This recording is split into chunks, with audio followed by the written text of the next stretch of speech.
previous doctors have, it's help you to have the awareness of your project, to see how you impact in the community, either is in the scientific community or even in the normal community, to find other organizations working on related works as you. And maybe you can also build relationship and further on look for some collaboration. So what are the research network we have? Like, so we have two types. So we have the academic-based social media. And one of the first one is ResearchGate that many people are using. There is also Academia Edu. And I also put the ID, is not the academic-based social media, but it is a platform to have like a research ID identification. And then we have also the general social media, like the formerly Twitter, that is called X now. You also have LinkedIn, Facebook, and I also put WhatsApp because some of the people use like WhatsApp group, like we have like for the O.S.C, when you can share also things between the US teams and others.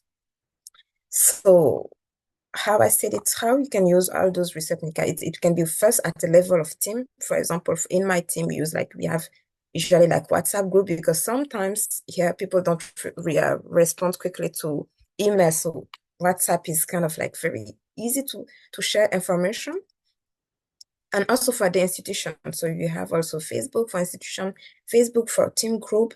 And you can also look out according to your specialty, like, okay, LinkedIn or Twitter to see what in your own specialty or own discipline, what is going around.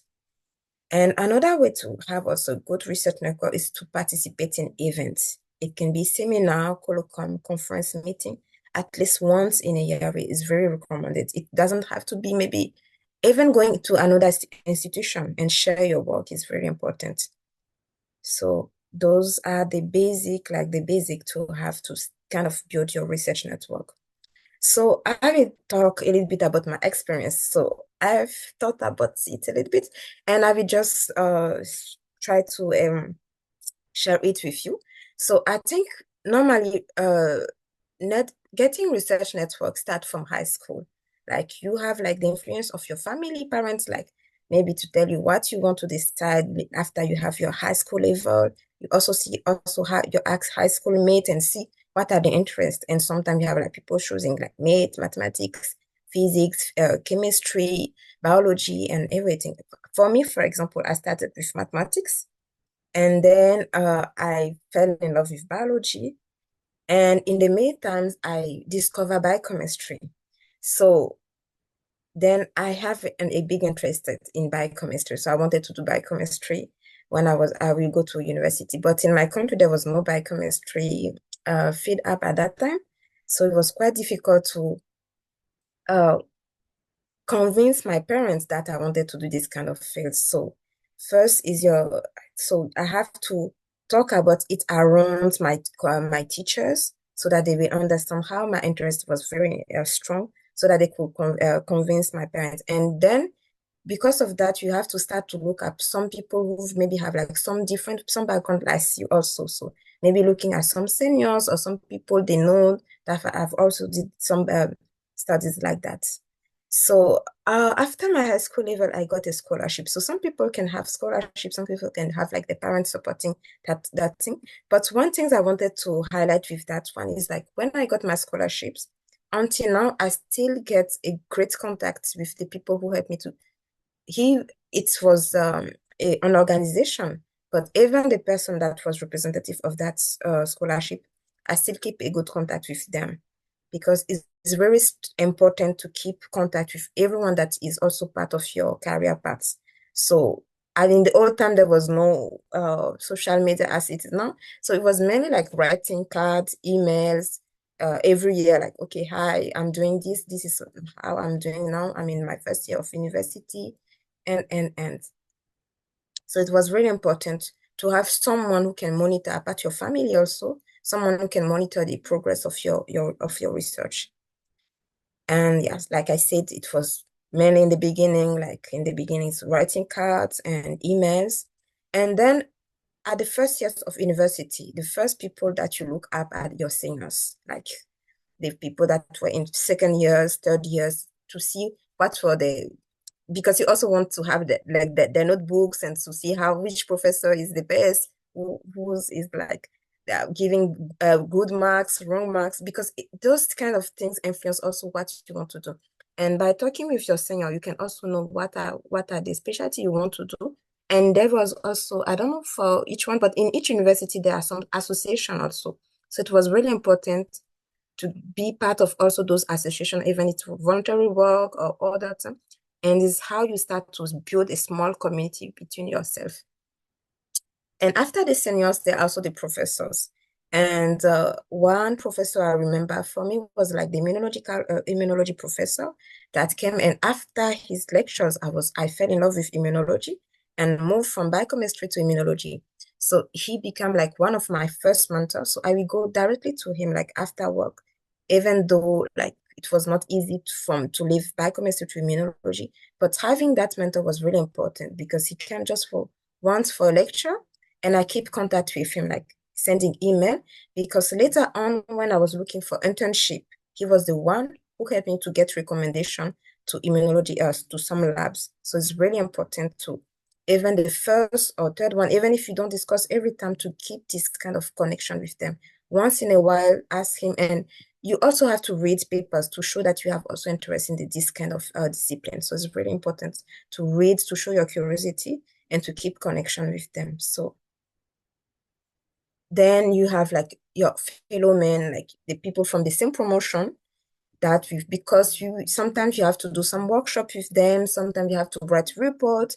So from then and on, you can also start to look at those people who are maybe like really good in doing experience, people that are really good to do a report, and try to mingle with them. And I personally, because I was not too much in social media and something, so I will have one of two friends who are really good at looking up to social networking and being friend with them, because this was really important for me also at that time. So yeah, I already talked about this is during workshop, trying to look for training and having a diverse workshop, especially in the first years of university, is really important because at that time you can see what are your interests and how you can also build relationship with people in different fields also. So I was interested, though I was doing biology, from time to time I also go to some lecture about mathematics, physics, to kind of like see how they also try to have a new perspective about science in global. So for the first years of my university, there was two way of our to try to get my strong networking. It was sending cards and writing emails. And if I wanted some things, I would just try to go directly to that person, find a phone call, and try to make call also. So those were the three way of trying to build my connection. And then in the later years in my universities, I think that's where there was a boom of social media. But I personally was just using WhatsApp only. WhatsApp only. But what I could say is like in everything that you are using, just being persistent. You don't have to use all of the platform of social media. But even if you have one, try to be as much as persistent, resilient, and very active on that platform. So in the later years of my university, it was mainly having like strong connection with my fellows, of being very, very, very curious, trying to go to do some trainings and looking at some specialty, like because I was really curious. So not only about immunology, neurobiology, and also looking up to researchers. So when I had the opportunity to attend seminars, I will go. Is important. Go even if they have dinner, joint dinner, and I don't have. I try to put some money in my pockets to go to those joint dinner, because during those dinner also is kind of social networking. Also, you talk, you discuss about life, but you can also listen to the life or the experiences that those singers have like made, and how they failure, they challenge, and how they have succeeded. So I will just go there, even though I don't like to go to big parties. But from time to time, it's very important also to join those kind of dinner or lunch together, and just to listen to them. And also is where you can also ask all of the questions you want, because they are not in their restrained area in labs, and it was really important to do that one. So just to sum up, so there was the professional. Nowadays, yeah, there's a lot of social media that you can use, and I think both of my fellow Dr. Andila and Dr. Christel did try to highlight it, be active on social medias like Twitter's, LinkedIn, and also having academic association is important. So first you can start with association in your university, and later on, depending on the on your affiliation, for example, for me, parasitology and immunology, being part of an academic association and try to have your ears everywhere. And if there is a consortium events from fellowship, try to always apply for that. And one thing also that is really important is mentorship. And you can have mentorship in your own field, but you can also have multiple mentorship. So I personally have multiple mentorship because I was going through different fields. So you can have a mentorship that can help you. Someone maybe is another field, but is really great at writing grants. So it's very important to look up to those people, for example, how they write grants and from step to step. You can also have great mentorship in people with people who are really good at doing experiences, for example, how they do like animal model, cell culture, or maybe setting a flow cytometry platform. So you can also have great mentorship even from people who have like experiences like um, how to come up when you have failure, because it's really important also to know that in our domain, we kind of have difficulties, challenges, and easy to have like a burnout. So having people who can also mentor your mental health also is really important. So one thing I wanted to highlight again is like association is important because we don't know everything. So we need to also have some people who can also share some of the experiences, who can teach you also something, and you yourself also can teach them. And when there are opportunities, seize them. Don't be afraid about failure. Really seize the opportunities, and every experiences, either good or bad, are experiences. And yeah. And I'm really pleased that Mireille have put that Angola Science platform that help us from time to time to join and to share our experiences, to learn. And I personally learn a lot this night. So thank you very much. And I will be glad if you have any questions. Thank you, Dr. Kokou. Thank you for this presentation. Actually, we learned a lot about your introvert personality and how you made it to build your own research network. So it was really impressive what you did actually. Let's introduce the Q&A session without wasting more time. Just, okay, if you have a question for a particular speaker, just address the one you want to ask question. We have already one question from Dr. Kwisi Mimosette. So I guess this one is addressed to Dr. Adela because it's about transition. When is it the right time for transition? And if there is any, when could someone no more be considered as a ECR, early career researcher?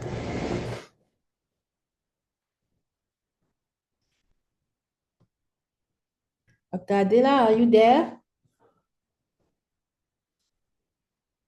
When is the best time to, when do you know you are ready to move or to transition from early career researcher to independent researcher? What is the right time? I don't know if she's there. Dr. Adela?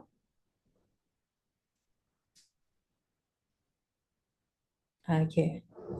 Seems like she's not with us anymore. I hope your computer didn't went off.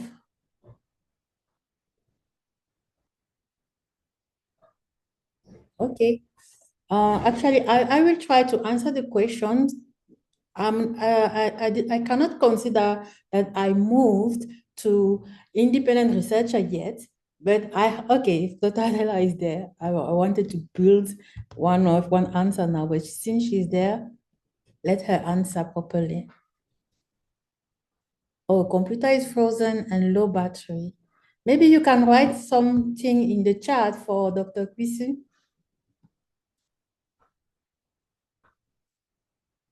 if you cannot access the, okay, just write something for Dr. Christine. What I wanted to say is that there is actually, after the PhD, some people consider that like doing 2 or 3 postdoc is not really necessary. After your PhD, maybe 1 or 2 postdoc is enough to be considered as uh, to transit from early career researcher to independent researcher. 2 postdocs is supposed to be enough. But since we don't have all the chance to get a foundings at the right time when we want to move, I think it will be according to the opportunities you have. When you finish your PhD, if you have right away a foundings, a financial support, you can move to this principal investigator status. Or if you are in a university, let's say you are attached to one as university or industry and you have your own finance for your work, your research work, you can be then considered as independent researcher. So it will depend on, for me, I think it depends mostly on the financial behind you. Also, if you have a strong identity, the research identity, as Dr. Adela said, if you have constructed a strong and research identity, then you can be considered as independent researcher. But yeah, this is for me one element of the answer. But let's read what Dr. Adela said. It all depends if you get many grants and fellowship just after your PhD and have leading roles, you can move to this independent status. Okay. Okay, here is the answer of Dr. Adela. Another question? For me, I had one question for Dr. Christelle. When you are thinking about yours, let me address to her one question. Are you there, Dr. Jesse? Yes, I'm there. I'm listening to you. Okay. I can, if I can come back to the different presentation, all the speaker noted the fact that you need as an early career researcher to be associative, to be part of many academic associations, different type of association where you can build a network. And also Dr. Christelle mentioned the strategy that you can use is first to plan early enough because this is the one for me that is really difficult to achieve. To secure a research funding as a researcher, I always am among the people that wait for the last minute. So I appreciate the fact that you mentioned it, to plan early enough and yeah, to secure letter of recommendation because it can take some times. And we used to ask at the last minute to our supervisor to write one. Sometimes it's not, the time is not enough to do that. But my question is, like, what do you consider as the most common mistake and how to avoid this mistake? The most common mistakes that early career researchers do to fail to secure a research funding.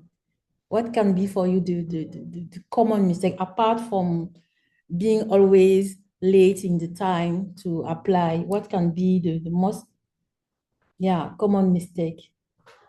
Okay, thank you very much for the question. Uh, I mean, I think I can say one of the common mistakes made by early career scientists is to fail to align their proposal in a clear way. It's the goals and the mission of the funding agency. Because most of the time we fail to, to read the vision. What is the vision of the funding body? If you don't know the vision of the funding body, for example, you have a Bill and Melinda Gates Foundation. Most of the time, they sponsor project proposals on in the health domain. And they are specifically interested with research oriented on malaria, tuberculosis, and things like that. So if you don't know what is their vision, if you don't know what is their mission, and then you go and submit a proposal that is not aligned with that, then you're definitely sure that that would lead you to failure. Yeah, so I can say failing to meet the mission of the funding body. To me, that can be considered as one of the I mean, as the main reason of rejection that early career phase. Yeah, and if I was to give another one, I would say I think I elaborated this during my presentation. I spoke about the way we usually present our proposal. So most of the time we present our proposal using using the jargon of our field. But we fail to understand that those who review those applications, they are not necessarily from our field.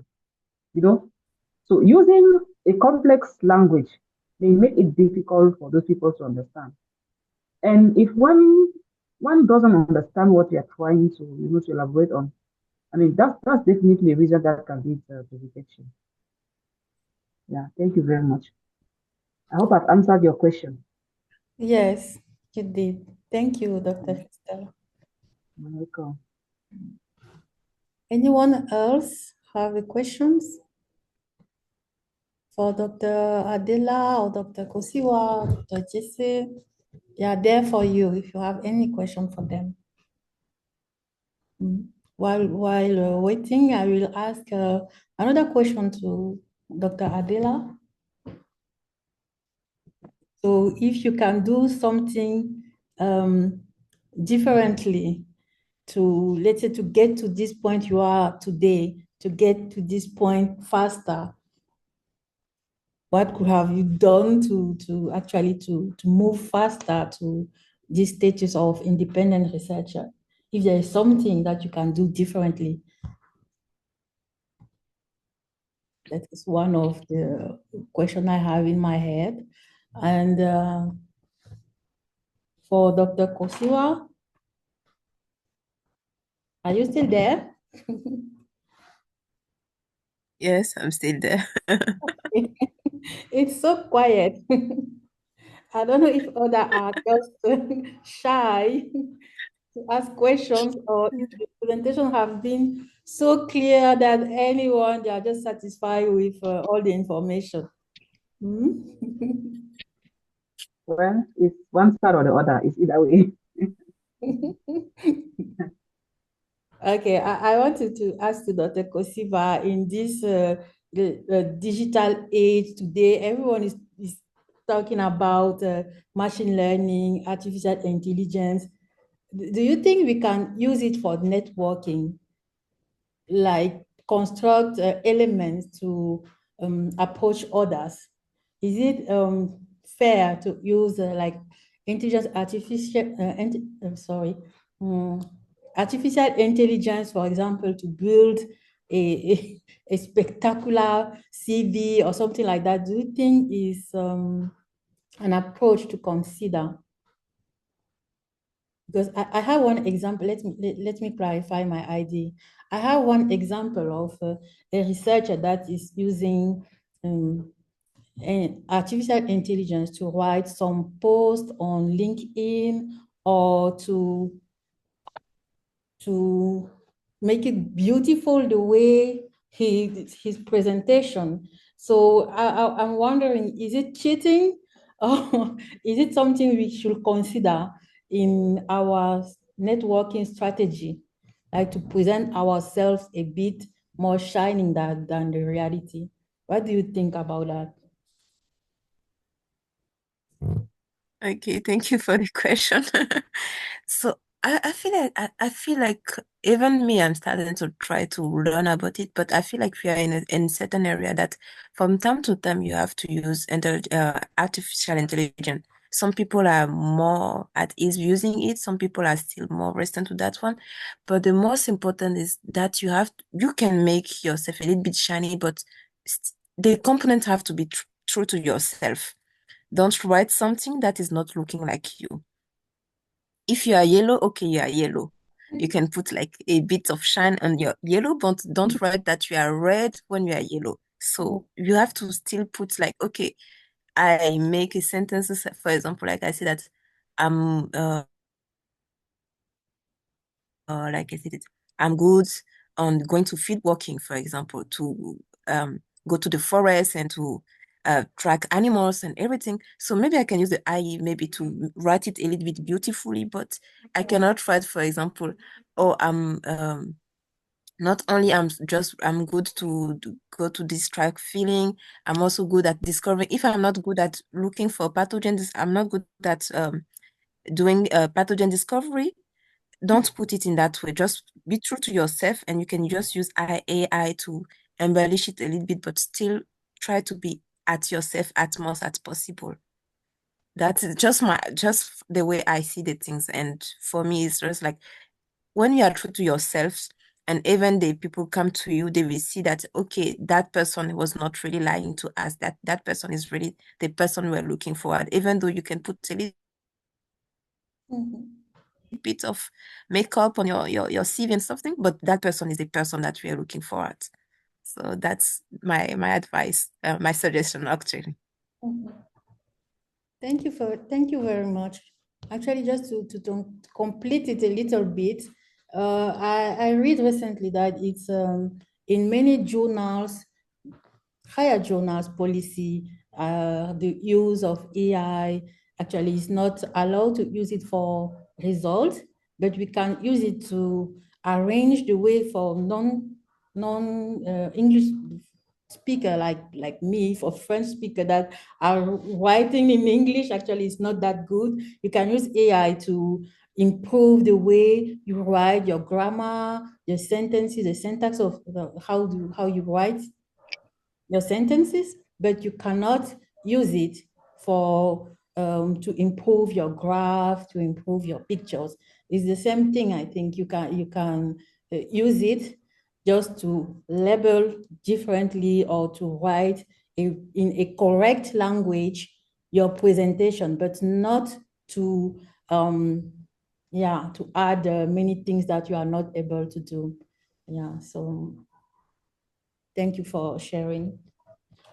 If no one have question, I can. I think I do Thank have a you. question. Okay. I think I do have a question. Hi, everyone. Thank you for the nice talks. And yeah, so it was really nice to hear from you today. So I'm Ulrich, for those who doesn't know me or who do not know me. And my question is for the two first presenters. I'm sorry, I'm gonna call them by their first name because yeah, pronouncing their last names will be, I don't want to hurt them. So to Christelle and Adela. So what are the best approaches for identifying mentors who provide both professional and personal guidance? So, and also the second question is, how can early career scientists build lasting, mutually beneficial relationship with their mentors?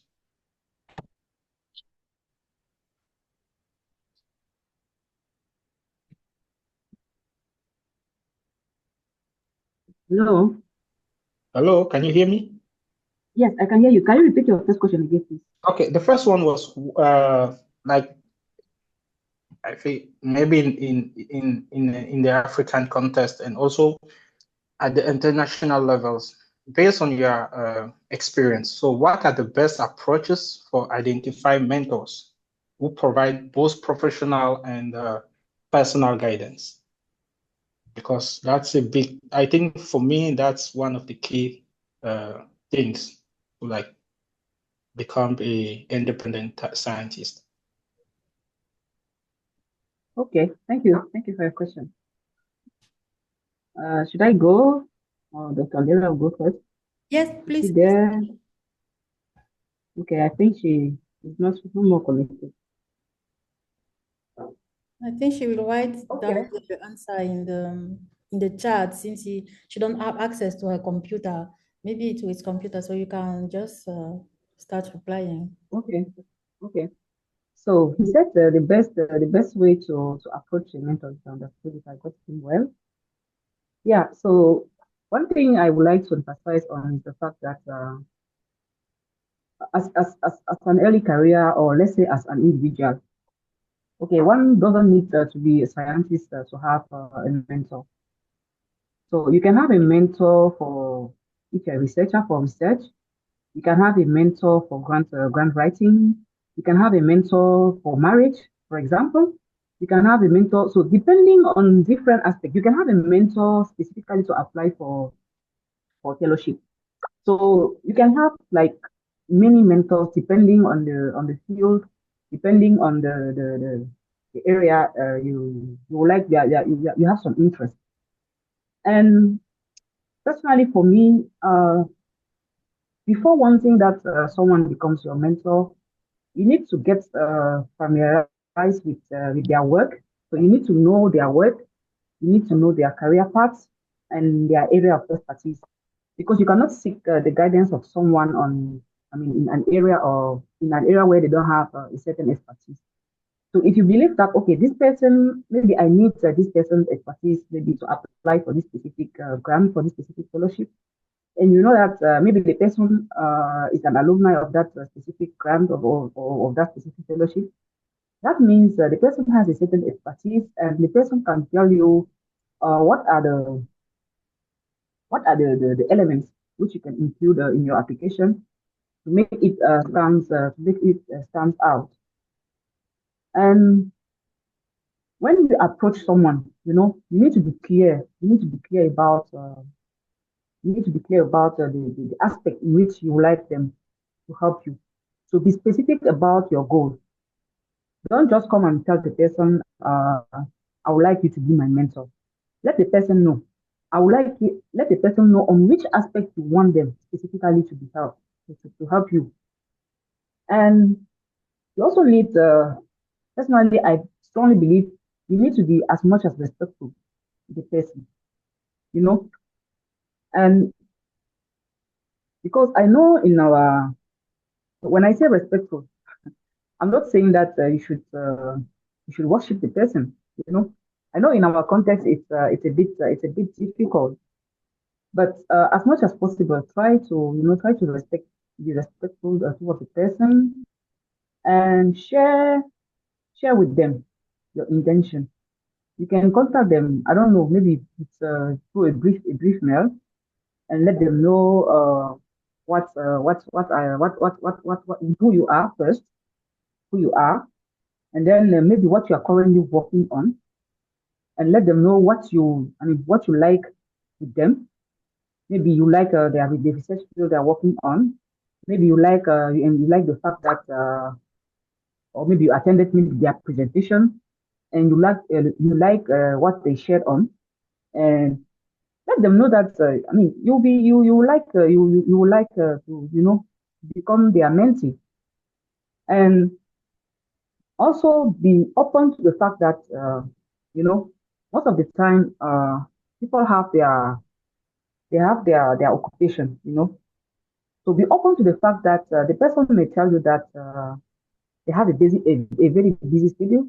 They may not be able to accommodate you now, or they may be able to have to meet with you, I don't know, uh, virtually, maybe only at such and such period. So you need to be open on that. And before forming, like when they give you the opportunity to talk to them, as much as you can, try, try to identify, some questions. The questions, what are the specific questions you would like them to answer? You can even write them down, and be sure that when you are with the person, because if the person try to accommodate you in their timetable, that means you shouldn't waste their time. Shouldn't waste their time. So try to be like go straight to the point. What are the questions you would like them to answer? So what are the challenges that you are personally facing, and where you are seeking their advice, where you are seeking their expertise. And as I said, when you are looking for someone's help, maybe for example, if you like their help to apply for a specific grant or for a specific fellowship, please don't wait for the last dying minute to contact the person, because most of the time especially those abroad. There are people who are very, very, very, very busy. They don't have time. So if you wait for the last dying minute to contact them, to reach out to them, they may not be able to help you. But if it's something that like you plan ahead, so maybe this year you know that okay, because of the opportunity hunting that you have been doing, you know that okay, this specific fellowship opens at this time of the year. So and you know this year you're not able to apply for it. Start preparing yourself now. Like reach out to the person. If you believe that this person can be a supervisor to me, you can also be a mentor to me. Reach out to the person now. Let the person know, okay, I'm interested to this fellowship. Like I would like you to be to become my mentor. So can you make time? Like can we meet to discuss on such and such aspects? You know, and then if after discussing the person find it what it's to give you that chance, to give you that opportunity, then they will tell you, okay, do this, do this, do this, do this. And please make sure that when they ask you to do something, please make sure you are proactive. Because most of the time you ask someone to go and do something. You give maybe 1 week or 2 weeks to the person. The person will go and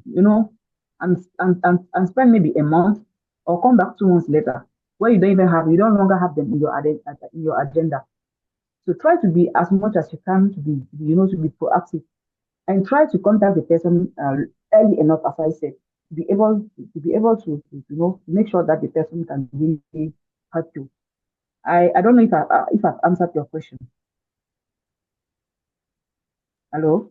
Yeah, thank you for your answer. Can you hear me? Can you hear Yes. me? Okay, I hope I've answered your question. Yeah, thank you. Yes, if not, you can let me know on which aspect you would like me to be more. Thank you, Dr. Christelle. Okay, you're welcome. So for those who are asking for the record, we are going to post it on our YouTube channels.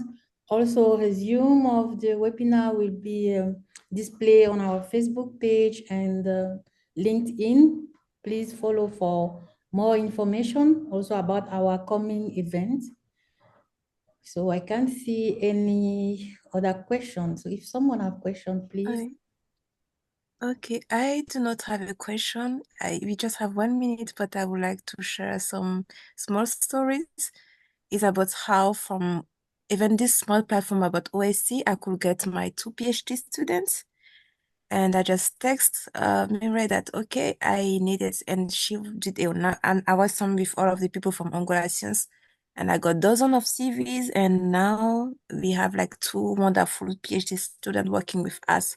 So it was a wonderful experiences. And just to remind everyone that even if it is a small social platform, try to use it. And when you are active or resilient with that one, you always have good results. And I hope that in few years, also those PhD students will have good stories. And it's just a network that we are starting to build like that. So thank you everyone for being present, for your time. And it was a pleasure to share all of those things with you guys. Thank you. Mhm. Everyone.